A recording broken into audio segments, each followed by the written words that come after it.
আসসালামু আলাইকুম। আমি কোরআনের একটি আয়াত চোখে পড়ল এবং এটি স্বাভাবিকত সবাই জানে। ওয়াকাদা রব্বুকা আল্লা তা'বুদু ইল্লা ইয়াহু ওয়া বিল ওয়ালিদাইনি ইহসানা।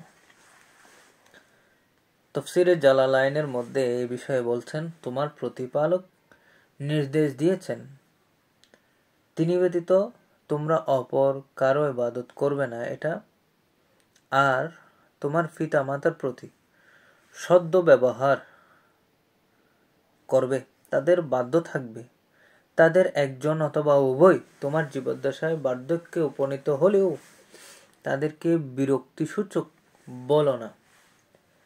ওয়াবিল ওয়ালিদাইন, এখানে লিখছেন ইম্মা ইয়াবলুগান্না ইনদাল কিবারা আহাদুহুমা আও কিলাহুমা ফালা তাকুল লাহুমা উফিন ওয়াকুল লাহুমা কওলান কারীমা।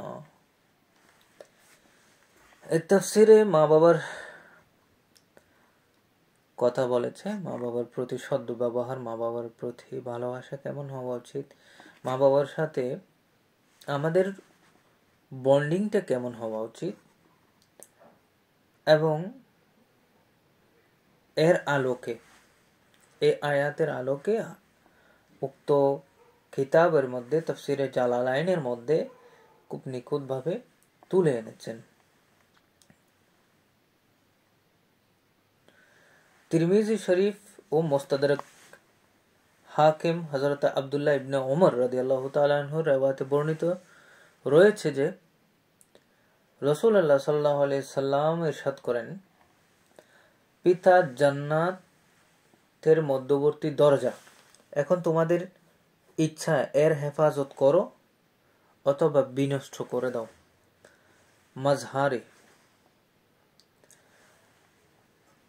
জান্নাতের মধ্যের দরজা, এটাকে যদি তুমি এটাকে যদি তাজিম করো, তাহলে তুমি নিশ্চিত এই দরজা দিয়ে প্রবেশ করবে।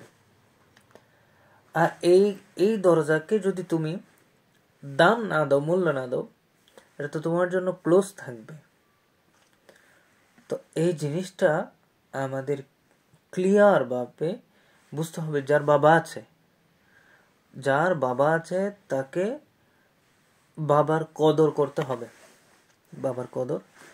হবে, দ্বিতীয়টি তিনি তুলেছেন, তাও মুস্তাদরিক হাশিমের মধ্যে হাকিমে রাওয়াত করেন, রাসূল সাল্লাল্লাহু আলাইহি ওয়াসাল্লাম আল্লাহর সন্তুষ্টি, পিতার সন্তুষ্টি মধ্যে আল্লাহর অসন্তুষ্টি পিতার অসন্তুষ্টির মধ্যে নিহিত। অর্থাৎ এখানে হাদিস শরীফ এনেছেন, এটাও তিরমিজিতে আছে, বাবাকে রাজি করলে আল্লাহ রাজি, আর বাবাকে নারাজ করলে আল্লাহ নারাজ। আমি জাস্ট অনুবাদগুলো বলে যাচ্ছি আপনাদেরকে। এবং 3 নম্বর বলছেন, হযরত আবু উমামার বাসনিক ইবনে মাজা বর্ণনা করেন যে এক ব্যক্তি রাসূলুল্লাহ সাল্লাল্লাহু আলাইহি সাল্লামকে জিজ্ঞেস করলো, সন্তানের উপর পিতামাতার হক কি? নবীজি সাল্লাল্লাহু আলাইহি সাল্লামের দরবারে সকল ধরনের প্রশ্ন নিয়ে আসতেন। এখনকার শায়েখদের মতো নয়, আদবের সাথে জিজ্ঞেস করতেন, এবং কি জিবরিল আমিন আলাইহিস সালাম এসেও আদবের সহিত বসতেন রাসূলুল্লাহ সাল্লাল্লাহু আলাইহি সাল্লামের সামনে। এখন আমরা যেভাবে মনে করি এটা রাসূলুল্লাহ সাল্লাল্লাহু আলাইহি সাল্লামের সামনে বা রাসূল করিম সাল্লাল্লাহু আলাইহি সাল্লাম, এটা একটা ব্যক্তি পর্যায়ে নিয়ে গিয়েছে, একদম নিম্ন। আমরা যেভাবে একজন আরেকজনের ভাই সেভাবে নিয়ে গিয়েছি, অথচ রাসূলুল্লাহ সাল্লাল্লাহু আলাইহি সাল্লাম তিনি নিজেও বলেছেন, আনা বাশারুম মিসলুকুম বাট ইউহা ইলাইয়া, আমি তোমাদের মতো মানুষ, বাট আমার ডিফারেন্স হচ্ছে আমার উপর আল্লাহর ওহী আসে, আল্লাহর কথা আসে, আল্লাহর নির্দেশনা আসে, সবার কাছে আসে না, যা তা আমার কাছে আসে। তাহলে তিনি স্পেশাল, নিজেকে স্পেশাল করলেন সেখানে, আবার আল্লাহর পক্ষ থেকে এটা আয়াত হিসেবে এসেছেন, সুতরাং তিনি স্পেশাল। তিনি জনমানবের কাছে নয়, কুটাকুল কায়নাতের কাছে তিনি স্পেশাল।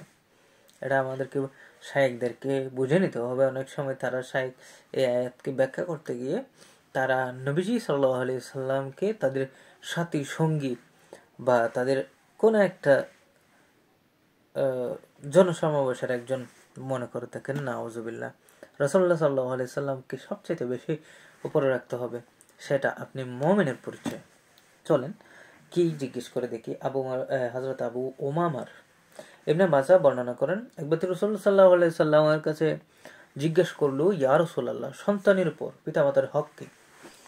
তিনি বললেন, তারা উভয় তোমার জান্নাত অথবা জাহান্নাম। নবীজিকে সাল্লাল্লাহু আলাইহি সাল্লামকে জিজ্ঞেস করেছিলেন পিতামাতার হক কি? নবীজি বললেন, উভয় দুজনেই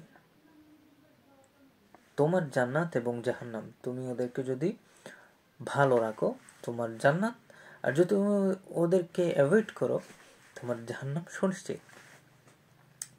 তো চলেন, উদ্দেশ্য এই যে তাদের অনুগত্য ও সেবা যত্ন জান্নাতে নিয়ে যায়, তাদের সাথে বেয়াদবি আল্লাহর অসন্তুষ্ট জাহান্নামে পৌঁছে দেয়।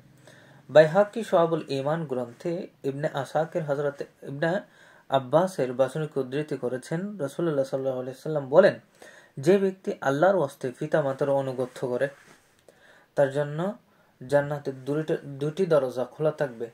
যে ব্যক্তি তাদের অবাধ্য হবে তার জন্য জাহান্নামের 2টি দরজা খোলা থাকবে।